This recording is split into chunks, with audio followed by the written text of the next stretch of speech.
Hello, and welcome to the Embodied Spirituality Podcast. I am your host, Hailey Mitsui. And before we begin today's episode, I'd love to invite each of us into practicing grounding together. So feel free to engage with this in whatever way is safe and accessible and supportive to you.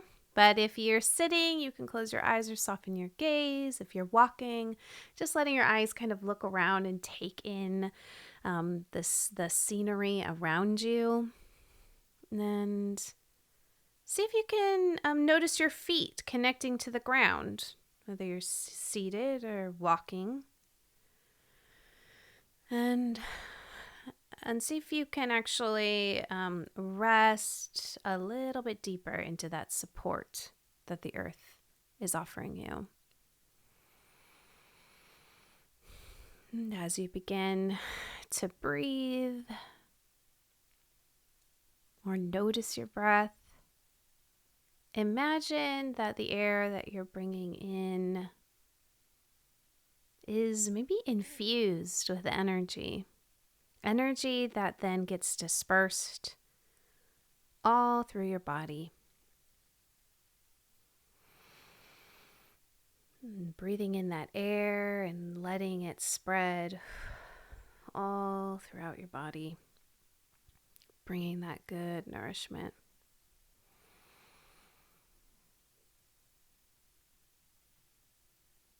Noticing how this breath connects you to this present moment and also to all moments and the long line of ancestors that have walked this earth before you.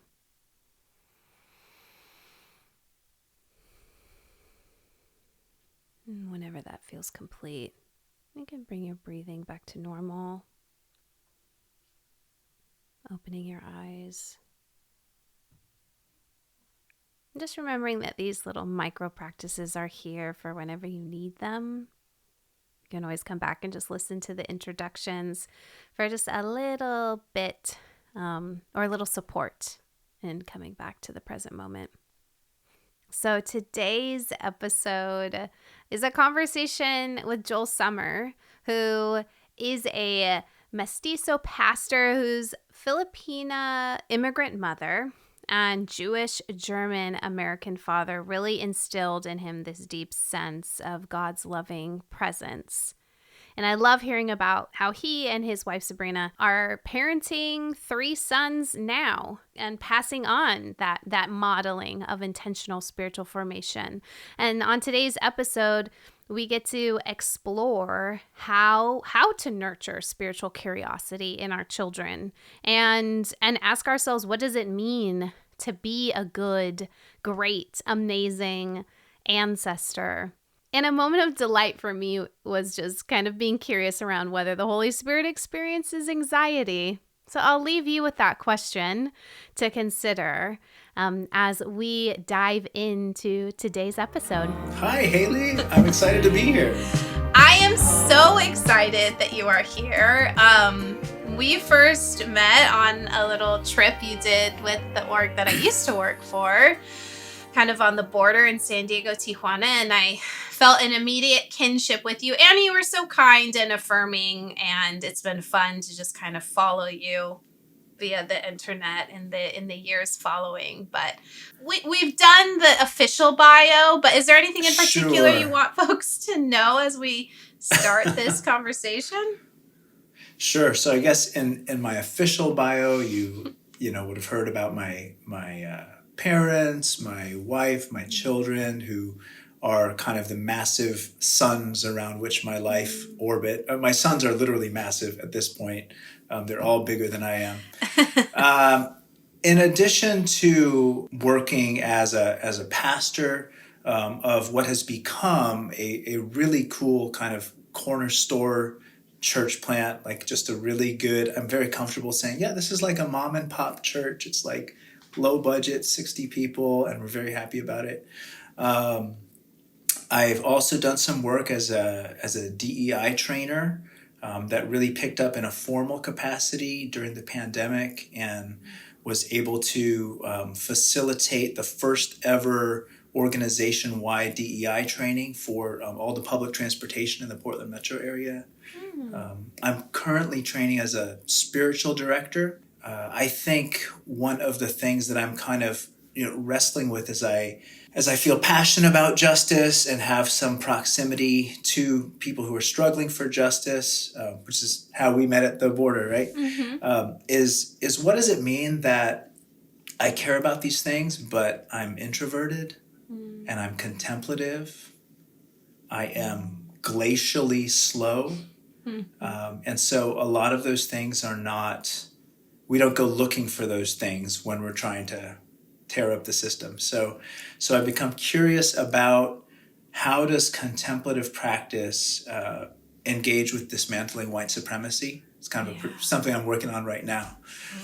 And my hobbies, I have hobbies. I do run about, 4 or 5 days a week. I run and I make a lot of playlists on Spotify. So I used to think, people have been asking like, oh, what do you do for fun? And I'm like, I don't know. It's because when I'm having fun, I'm alone, which I think demonstrates the introversion. Because my work and the rest of my life is very engaged with people. So it's a little about me. Well, thank you for sharing that. And I'm struck by what feels like and I hope that this doesn't land the wrong way, but like a bias to the sense that activism or work, caring about social justice is like sort of tied with maybe extroversion and being out there and doing. And there's this noticing of this natural inclination of contemplation and maybe aloneness, not in like a bad way, but and how is that how is that contributing to, how can you come out of that place of strength, like to contribute to the dismantling of systems of oppression, which I feel like we could have a whole conversation specifically about that, and maybe we will. But to ground maybe the conversation a little bit further, okay, so you are a pastor now, and is maybe just a little bit of context for that, your own starting point for spirituality. Did you grow up in the Christian tradition? Is that something that you came to later? My parents raised me in the faith. It was a home. I mean, there were prayers at mealtime, bedtime. My dad would read the Living Bible to my sister and I while we ate our Cheerios. Faith was on the newish side for both families. My dad's family were secular Jews until my grandmother converted when my dad was 2 and became kind of a fervent Presbyterian pietist, kind of a Presbyterian charismatic, actually. And then my mom was born and raised in a little village in the Philippines with actually kind of a terror of God and a terror of hell.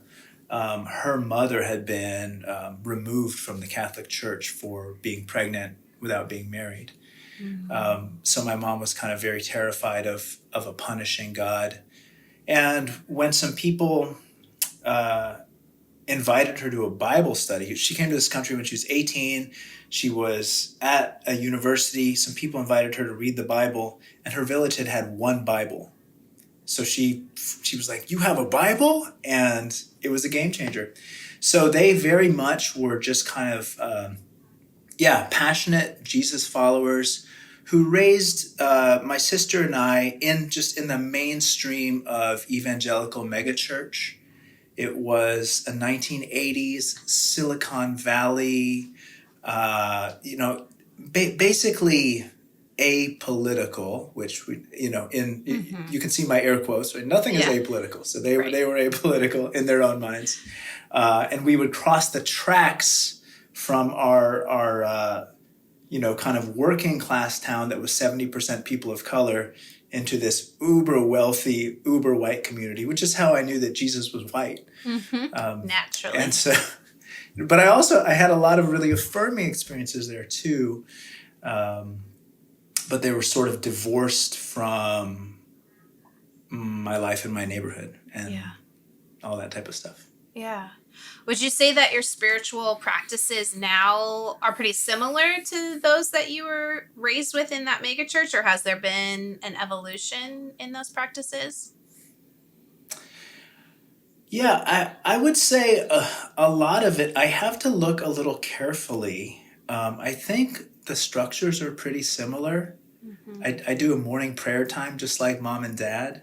I think what has changed is my spirit and the things that I am hoping for in those times, the things that I'm okay with in those times, what I believe those times can contain. So yeah, I think it's actually it's a fairly subtle shift, and so I don't know that I ever had. People talk about deconstruction. My folks, in the midst of the context they were in, there was kind of a wideness in how spirituality was talked about. So I think even though they were, they had a season in the Republican Party. They were Republicans from 92 to 2004, if you want to go ahead and chart that out, I love that you know that. Okay. Oh yeah. Well, because we did. I mean, we talked about it. There were some. I think my dad having been involved in ministry during the Jesus movement, being married to an immigrant, and all of the. My mom came in '65, right when the Asian Exclusion Act was kind of being shifted. Yeah. So he had some proximity to that. He had some proximity to people who were doing ministry in Black and brown communities. So I think he was always kind of like centrist-y. But I remember asking him, we were talking about heaven and who gets into heaven. And I'm probably maybe I'm in middle school. And he did something, I don't know if he was trying to be Jewish about it, but it's a very rabbinical practice. Well, some people say that you need to pray the prayer and you need to confess all your sins, and that's how you'll get into heaven. And then he said, and other people say that Jesus will let in anyone who can absolutely stand it. And I'm in 7th grade, and I'm like, and that's just resonating with me. I'm like, oh, that sounds like God. So even within, really just in the heart, in a sense of evangelicalism and proximity definitely to fundamentalism and Christian nationalism, but he would kind of be like, oh, those people are, he would kind of on the side, he would be like, your friend's dad is a little crazy. So he would, right? So they kind of gave me enough flexibility with that, even from pretty young, that I think that insulated me from some of the kind of whole faith system crashes that people who are emerging from a more fundamentalist or more controlling spirituality will tend to experience. That's really beautiful. I mean, it feels very meaningful that you have such a strong memory of that interaction with your father as a 7th grader, as a 7th grade boy, which I just love the picture that paints of what you must have been like as a 7th grade boy to have felt curious about the nuances maybe of heaven. It doesn't sound like from a head place, but from a heart place. Like there you said, I just knew, there was this resonance. I knew that was God from this invitation to consider the conflicting messages maybe that you had heard about heaven. But yeah, the word that, and we kind of talked about this a little bit in our pre-conversation, not to show too far behind the curtain, but this idea of agency. And it sounds like you maybe had a sense of agency in your own theology from a young age. Does that feel true? Yeah, I think that was encouraged in some respect. I think my folks definitely would have affirmed that. I think when that agency started to challenge things like capitalism, classism, homophobia, white supremacy, militarism, it's like, well, now so I think there was, I had an extremely happy childhood for which I'm grateful. And I'm grateful for the way my parents continue to grow and we keep having conversations. Yeah. But I think, just contextually, we're born into this world where, I would say these powers and principalities are acting on us in ways that teach us to hate our neighbor. And so yeah, I think there was a desire for agency, and then I think at times may have felt that this has gone too far. Sure. So, Sure. Yeah. Yes. Well, and so how did you kind of mentioned you didn't necessarily go through sort of a deconstruction.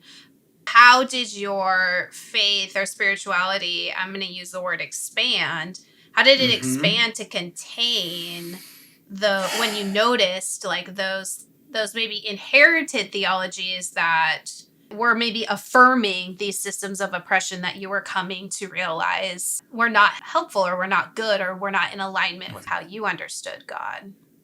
I mean, I think, and this is funny. So I was born in 1978. When were you born? Are you allowed to ask that? Yeah. I was born in 1988. You were born, okay, right. So it's kind of a different world, and I want to show all deference and respect to the planet you grew up on, which is 10 years older than the planet I was born on. In middle school, I started listening to Rush Limbaugh. Do you know who this is? Oh, I've heard. Yeah, very familiar. Right, so just hardcore, abusive, right-wing drivel. But he was on the same station as the San Francisco Giants. So in the summertime, I would fall asleep listening to the game, and I would wake up, and there was Rush. And he was talking about these things, and I was in middle school, and it was this overcrowded California public school, and the kids, were experimenting with drugs, experimenting with sex. There were some weapons, there were some gangs, there was some violence. I was in middle school when the Rodney King riots happened, and we had courtyard race brawls, right? So pretty diverse. I mean, probably about 70% students of color, primarily all from Michoacan, Mexico. Anyway, I was scared in that environment. Because as you can tell, I was a sensitive little boy from a prayerful Bible reading home, and I was scared.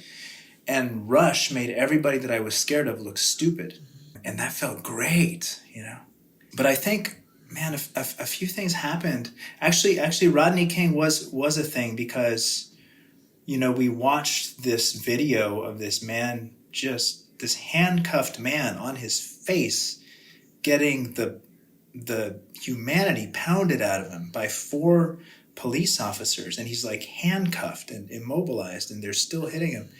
And it was 92, so I'm in, I don't know. Well, I don't remember when the video came out, but I think I was in 8th grade.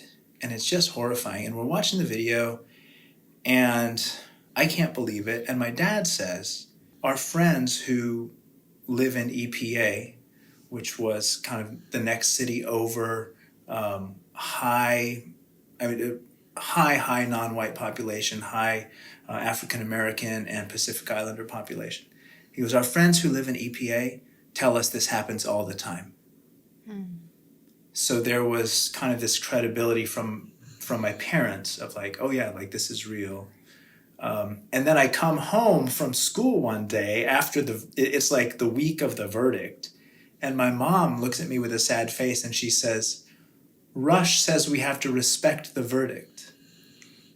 And right.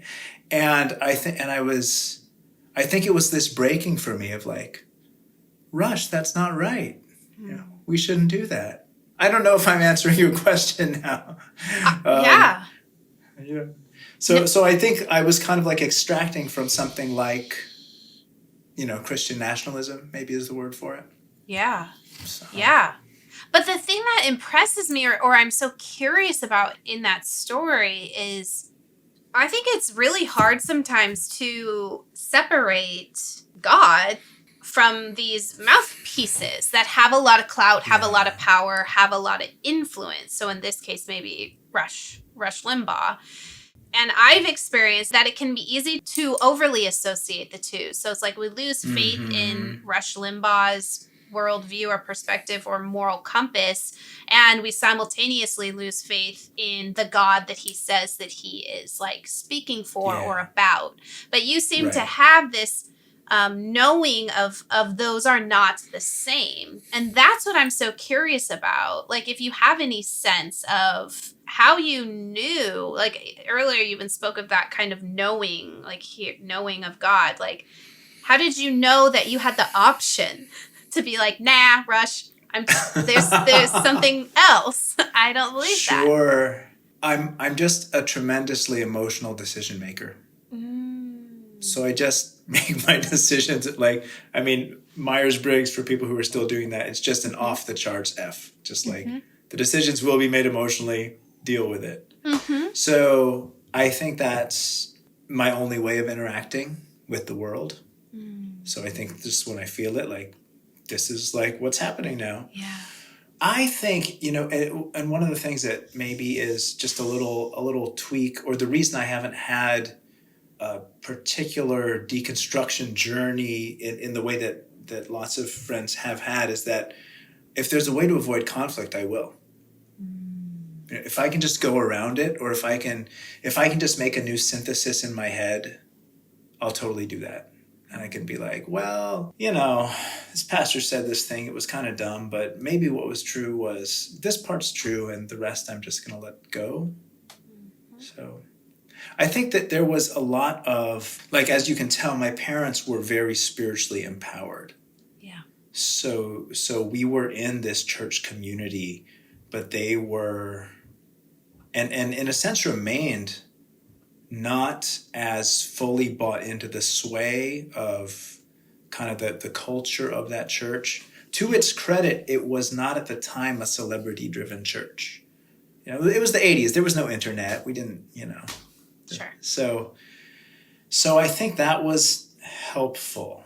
Yeah, and I will, I know if you have any listeners who are parents who are concerned about, like, God, like, I still haven't recovered from the fear of hell that I was taught in Sunday school. Yeah. And this was a conversation I had with a dad recently who was visiting our church, and he was just like, I still have some kind of faith.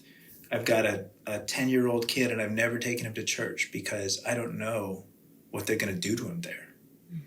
Right? And so I think I would just really encourage anyone who's investing in the next generation, whether parent, auntie, whatever the status, to help the kids create their own spirituality. Because those kids know God, like, on a level that we wish we could get back to, Yeah. So yeah, I think that helped. I would love to follow that train. I am not a parent except for to, my fur baby, Ron, as you met him earlier. But Yes, Ron, and I am very attentive to his spiritual life. But it's slightly less nuanced than, maybe a human child. Maybe. How does Ron interact with God? I'm curious. Well, I am his God, so... How empowering.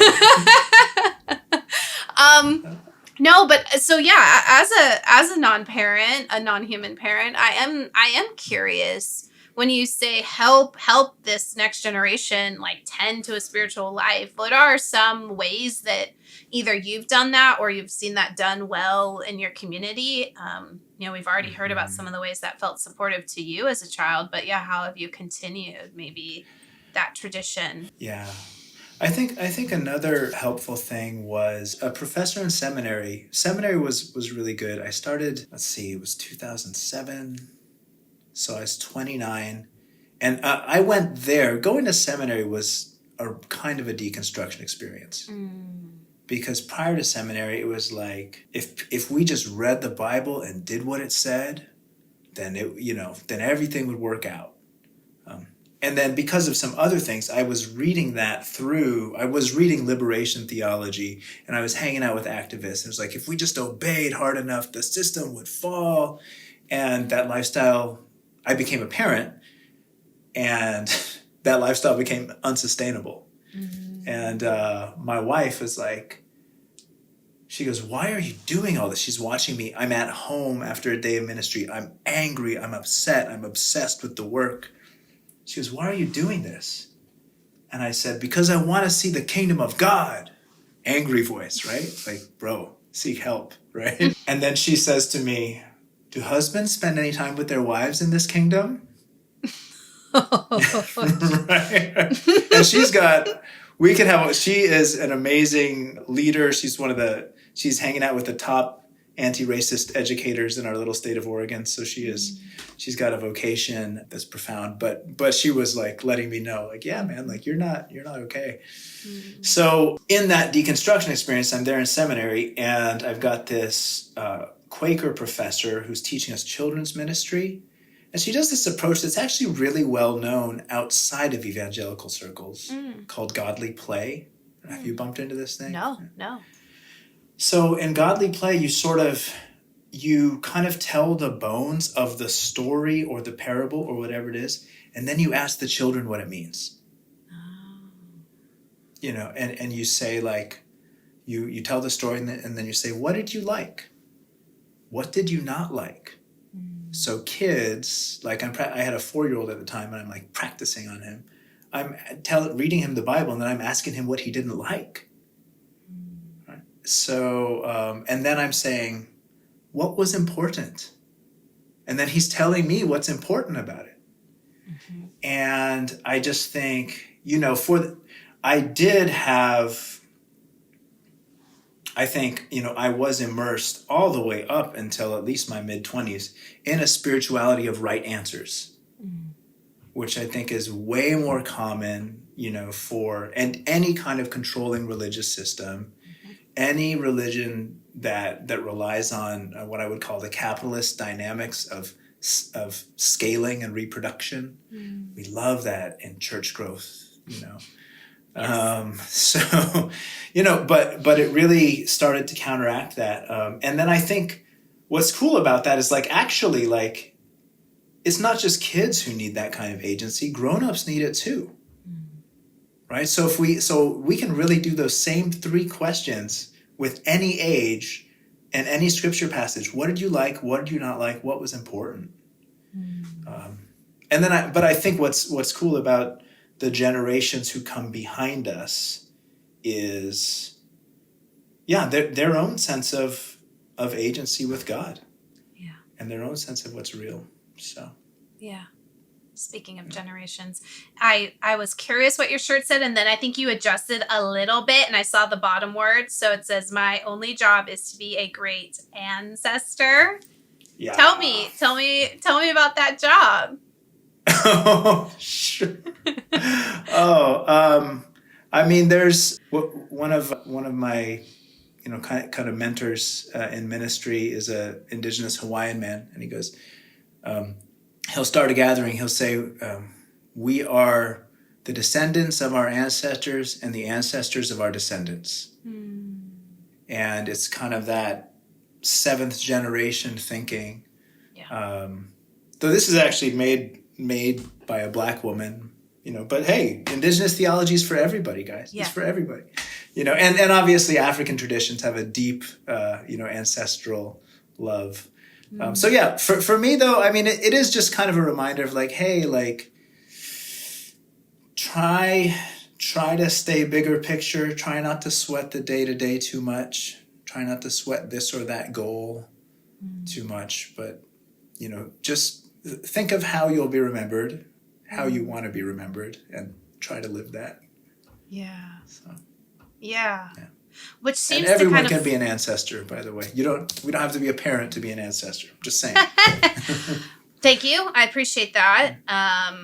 Yes, I have my little altar over here to my my left that has my ancestors on it. And beautiful. I remember, I think when I sort of gave myself permission to expand, like, my ancestral lineage to people that are, yes, I'm biologically related to, but also not, you know, the ancestors. I kind of think of it as like the cloud of witnesses, and who's in my cloud of witnesses. There's something sweet and special about maybe the literal definition of ancestors, but then there's also it's also a beautiful metaphor for those that have come before us, and that we are ancestors for people that'll come after us.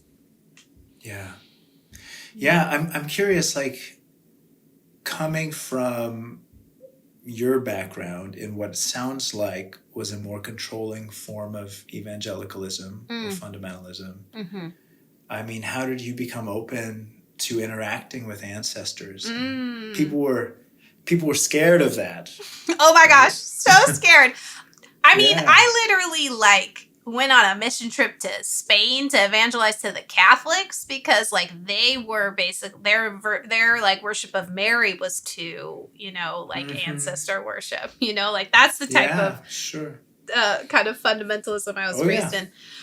But less maybe expansive than the childhood that sounds like you had, or sort of agency giving, but I'm half Japanese. I say half Japanese, half ginger. And a lot of my Japanese, my mom's a curly redhead, but a lot of my dad's side of the family is Buddhist. And so we would grow up going to the temple out in Eastern Washington that like my grandma grew up at, and that many of my family members, we had their memorials there. And then, in Buddhism, there's sort of the tradition of returning to the temple on the anniversaries of death.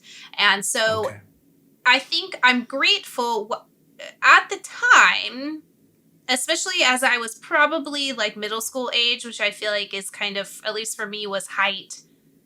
I have no idea who I am as a human being. Like, I'm trying to like figure out who I am. Like, as a kid, things didn't scare me as much.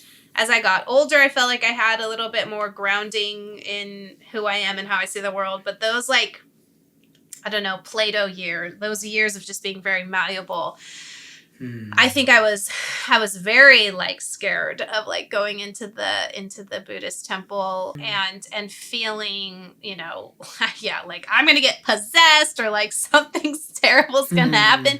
Wow. But I'm grateful now as an adult to have had those seeds planted, I think, at a younger age that have certainly come to flourish now. That how like sweet and sacred that tradition is, to honor your ancestors, to ritualize kind of their transition from this plane to another one, where I feel like in the type of evangelicalism that I was primarily raised in, it was a lot of they're in a better place, like just kind of like they're gone and they don't care about you anymore because they're singing praises to the Lord. And and so it was like not I love that in some of the more Eastern traditions there can still be an aliveness and in relationship with people that are not on this side of kind of the material world. Yes. But certainly it was scary at first to sort of consider being in relationship with spirits, because possession was huge in the context I come from. Yes. It's funny to say out loud, but like I daily lived in fear of being possessed by evil spirits. So I hear that. No, and that affected me a lot too. Yeah. Especially because after my parents' home, I had probably a 7-year like Pentecostal stage. And in the the late stages of it before it broke down, we were scared that people were casting curses on us.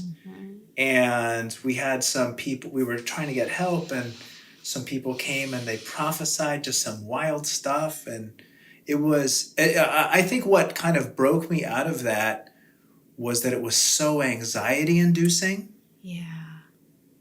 And at some point, when sort of when things had crashed and I was in seminary and I was like, who is God? What's the Bible? Studying anxiety in emotional systems. Yeah. Thinking about the Holy Spirit and being like, well, is God anxious?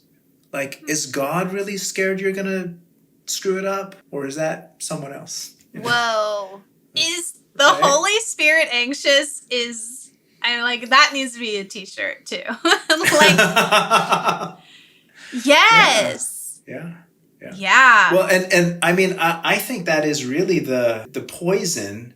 It's not just evangelical religion, right? But it's evangelical religion. It's politics of all stripes. It's fundamentalisms of all stripes, anything that is fear-based. Yeah. So you had kind of this ancestral layout. Here's how we talk with those who have gone ahead. Here's how we remember. But you were scared to engage it. When did you stop being scared? I feel like it was a slow burn. Like you mentioned kind of not going through deconstruction, and I feel like, okay, I think I had a deconstruction of the Big C church, if you will. No offense, Mr. Pastor, sir. Sure, God's not scared. Like I said, she's totally secure. Yeah. So I think my deconstruction was really around the systems of that have sort of contained Christianity, but my understanding of God and spirituality, I think, has just expanded. And I actually, there's like one verse that has always stuck with me. I don't remember where it is, but it's the verse about like everything is permissible, but everything is not beneficial. And I think that really flies in the face of the fundamentalism, because to me that makes this spirituality and faith so individualized. Because what is supportive, when I hear beneficial, I think supportive. So like what feels supportive to me may not feel supportive to you, and et cetera, et cetera. There are as many people, there's as many iterations of what support is as there are people in the world. And so I think that allowed me really internalizing that. And that wasn't like a moment of internalization. I think that was like, again, this slow burn snowball of learning to trust myself and my feelings and my intuition. I am also a big feeler. That there was something that just felt very supportive of being in relationship with all beings, like curating my my individual relationship with nature, and not just like creation, but like this tree outside my room. Like I have a relationship with this tree, and I can have a individual relationship with ancestors and with descendants, that just like this sort of taking things off of this really linear plane and expanding it to sort of this, I think you used the word swirly earlier, I feel like, and it's sort of into the swirl of time and space. And so I think I had to dip my toe into it. My altar started with more icons like Mary Magdalene. I'm looking over here. Plants, like and I had to kind of grow my capacity for feeling comfortable with that before I then introduced like pictures of my family. So it felt like there was the iconography was almost like a little bit of a gateway drug into feeling comfortable with the ancestor relationship and sort of practice and language. Well, and I love that, like experimental nature of it. I don't know if my like evangelical credentials are suspect at this point or not, but I've never stopped calling myself that. One, because I think it's actually deceptively hard to get away from what you were raised with. Absolutely. And so I think we overestimate our ability to individuate. Sure. But two, I'm like, man, like if we would fly by our own lights, if evangelicalism would fly by their own lights, it would undo our anxious spirit. It would undo our fear-based, controlling spirituality.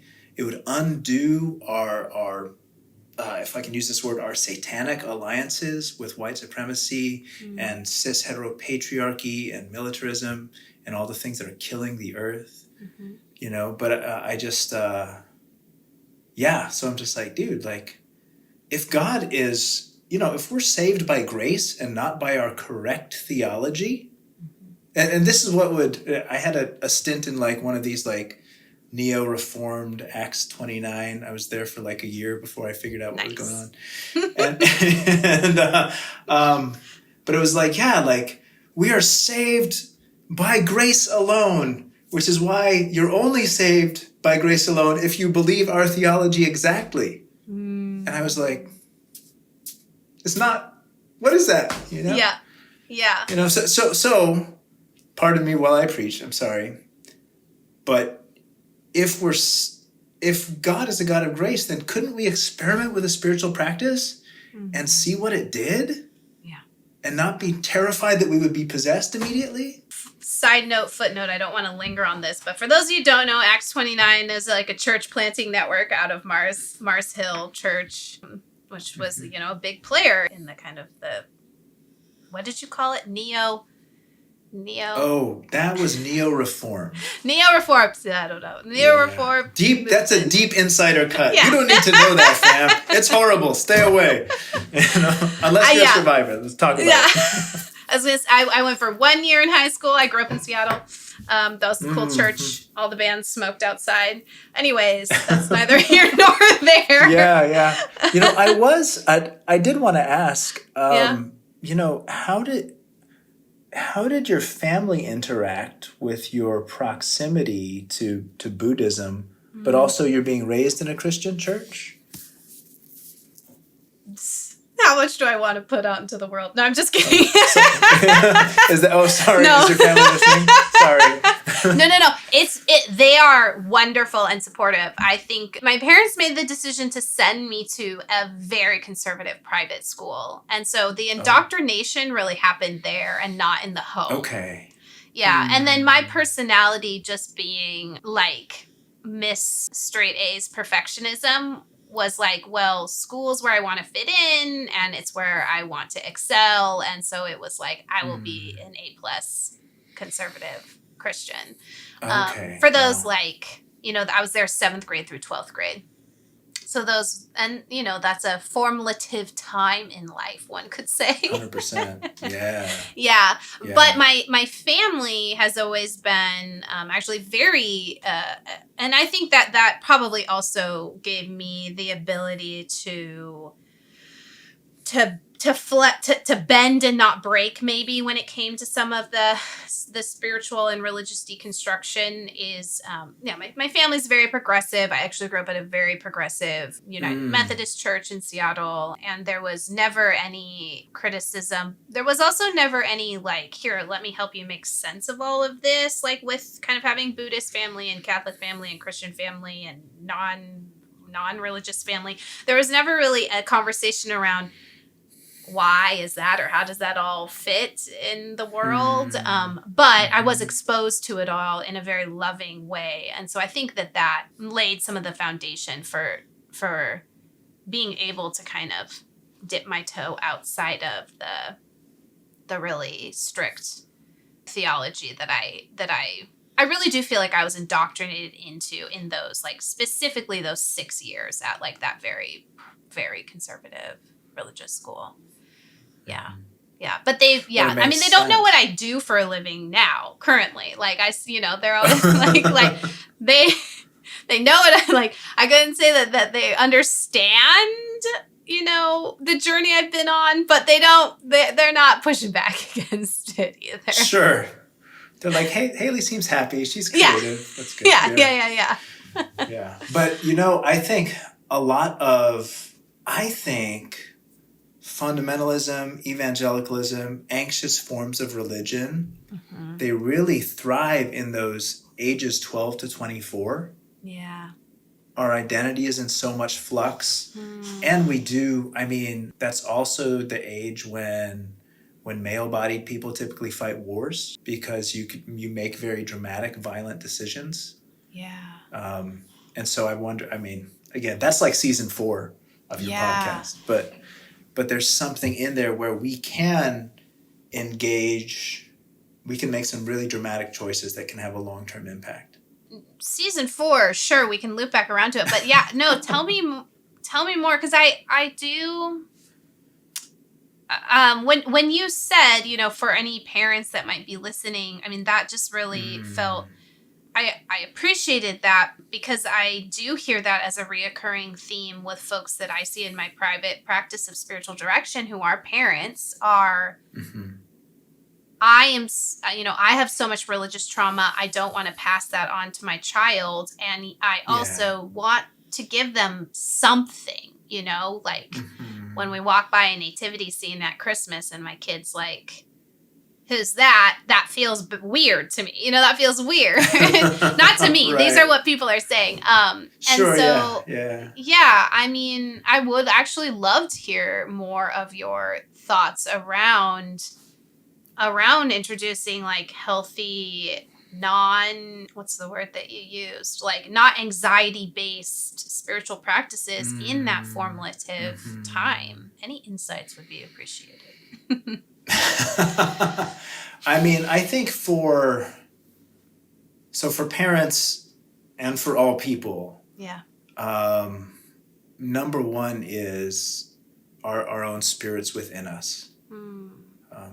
Because if we have, to the extent that my parents were able to be non-anxious, it helped me be non-anxious. Yeah, I think that might be one of the best things that we can pass on to our kids, to help them have some God talk, and not be scared of who God is. Now there are toxic theologies out there that depict, like a bloodthirsty God, and I think a lot of people have been through that. But I would just say that there are a lot of other kinds of resources, and I am unfortunately blanking. Our church uses a thing called Illustrated Kids Ministry.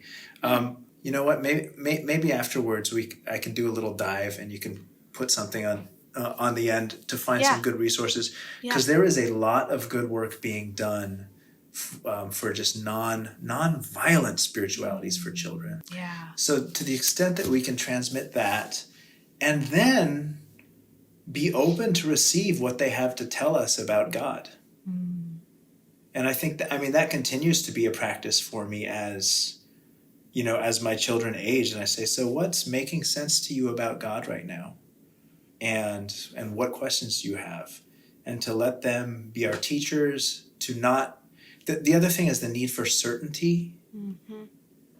It's just not, it's not healthy. So, to let our kids see us being okay with being uncertain. Yeah. I'm uncertain, and I am totally connected to some great source of love that I'm not even comfortable naming, but somebody or something loves me and loves this whole situation and also loves you. And I'm not afraid that I don't understand it. I'm not afraid that I can't describe it to you, but I want you to know it's out there. I really appreciate that. Like what that feels just like a really accessible invitation to self and to parents. As I think I hear a lot of the sort of anxiousness of finding a church that's not going to make their kids terrified of hell, or I think there's a fear of exposure to harmful theology. And what I'm hearing you say, or maybe I'm reading in between the lines, is like, even if that does happen, if there is an openness, a vulnerability, a curiosity, a non-anxious presence, that child can then come and be curious with the parent about the things they're learning or hearing, that maybe has the chance to diffuse the anxiety. It's not that we should just be sending our kids into harm's way, but that there's some kind of non-anxious modeling that the parent can do that maybe gives permission for the child to not latch on to maybe anxious things that they might be hearing. Yeah, I think our ability to communicate with our kids is huge, and that is about not being anxious and making it clear that they can say whatever they're thinking and still have a relationship with us. Yeah. Right.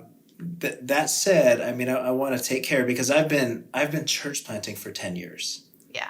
And have sort of co-created this community with my family's growth arc. right?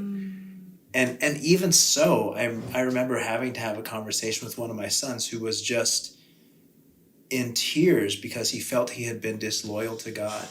It was just about a specific experience he'd had, and I just said, Who told you that was wrong? And I don't know. Yeah. I mean, maybe someone at Christian camp or something. I don't know.